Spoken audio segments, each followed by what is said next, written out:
warahmatullahi wabarakatuh. Salam guru penggerak. Saya Anita Nur Apriani, calon guru penggerak angkatan 7 dari SMKN Prikuku Kabupaten Pacitan. Di sini saya akan menjabarkan koneksi antar materi yang berupa kesimpulan dan refleksi dari modul 1.1 mengenai filosofis pemikiran Ki Hajar Dewantara.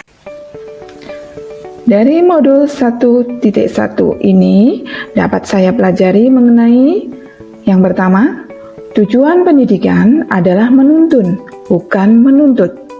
Yang kedua, pendidikan yang berhamba pada anak. Selanjutnya, yang ketiga, sesuaikan pendidikan dengan kodrat alam dan kodrat zaman. Yang keempat, sistem among, ing ngarsa sung tulodo, ing madya mangun karsa, tut uri handayani. Kesimpulan yang pertama adalah tujuan pendidikan adalah menuntun, bukan menuntut. Tujuan pendidikan yaitu menuntun segala kodrat yang ada pada anak-anak agar mereka dapat mencapai keselamatan dan kebahagiaan yang setinggi-tingginya baik sebagai manusia maupun sebagai anggota masyarakat. Anak bukan kertas kosong yang bisa digambar sesuai keinginan orang dewasa. Anak lahir dengan kekuatan kodrat yang masih samar-samar. Pendidik hanya dapat menuntun tumbuh atau hidupnya kekuatan kodrat yang ada pada anak-anak, agar dapat memperbaiki lakunya, hidup untuk menjadi manusia seutuhnya.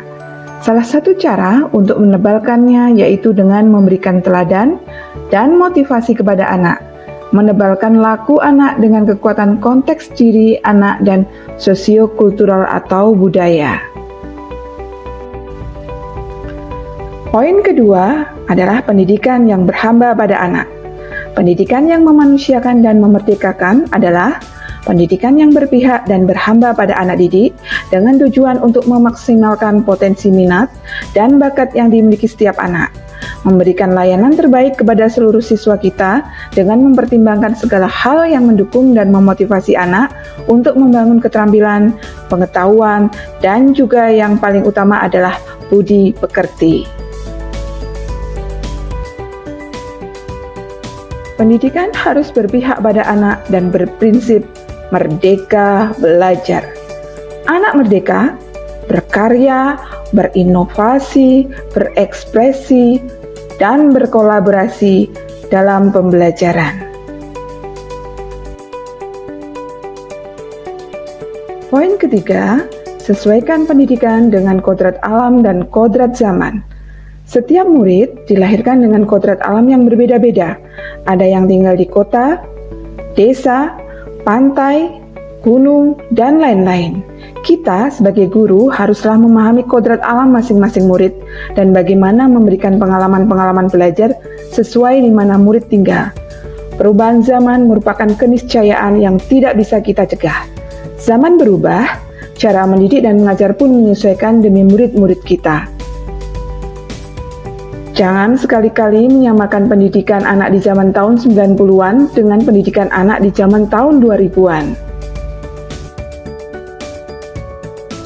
Pemikiran filosofis Ki Hajar Dewantara berikutnya adalah semboyan Ki Hajar Dewantara yang juga terkenal dengan sebutan trilogi pendidikan, yaitu ing ngarsa sung tulodo yang artinya di depan menjadi tauladan, ing madya mangun karso di tengah memberi bimbingan, tut wuri handayani di belakang memberi dorongan. Berikutnya akan saya lanjutkan dengan paparan refleksi saya mengenai pemikiran Ki Hajar Dewantara. Pertanyaan pertama adalah apa yang Anda percaya tentang murid dan pembelajaran di kelas sebelum Anda mempelajari modul 1.1. Sebelum saya mempelajari modul filosofi Ki Hajar Dewantara pada pendidikan guru penggerak, saya berpikir bahwa saya sudah berhasil menyelenggarakan pembelajaran sesuai tuntutan kurikulum dengan cara mentransfer ilmu. Saya percaya bahwa pembelajaran akan berhasil jika saya yang menentukan semua prosesnya tanpa memperhatikan apa keinginan anak. Saya yang menentukan mengukur aspek kognitif.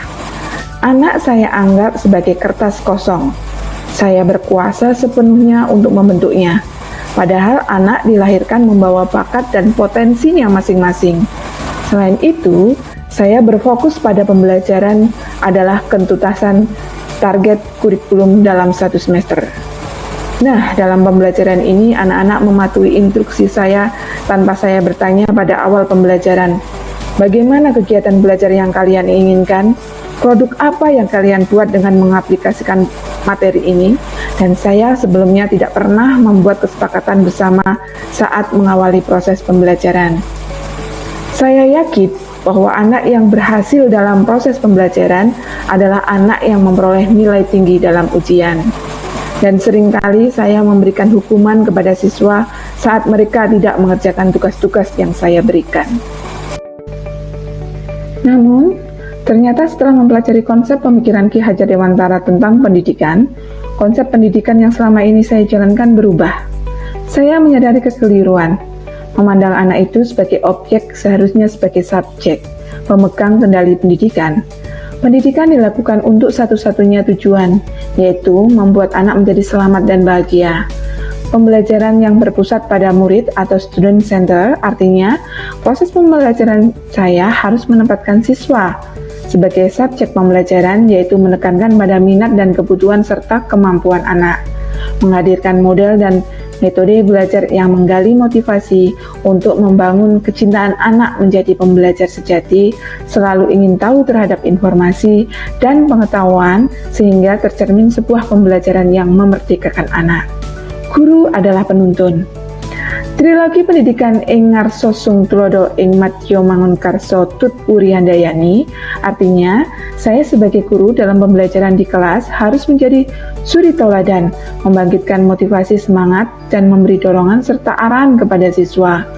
Menuntun kodrat anak, saya sebagai pendidik harus menuntun segala kodrat yang ada pada anak menurut kodrat alam dan kodrat zamannya agar mereka dapat mencapai keselamatan dan kebahagiaan yang setinggi-tingginya baik sebagai manusia maupun sebagai anggota masyarakat.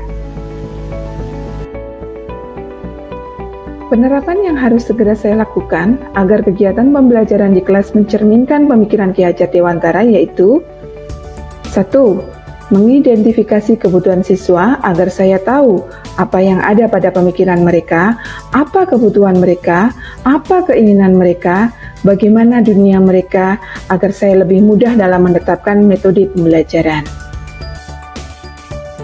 Yang kedua, saya berusaha menjadi guru penuntun agar dapat memberi arahan dan tuntunan kepada siswa saya agar tidak kehilangan arah. Yang kedua, Selanjutnya, saya merancang pembelajaran yang menyenangkan agar siswa nyaman dalam belajar. Dalam merancang pembelajaran yang menyenangkan ini, saya dapat berkolaborasi dengan teman sejawat ataupun dengan siswa agar terbentuk pembelajaran yang sesuai dengan kebutuhan siswa.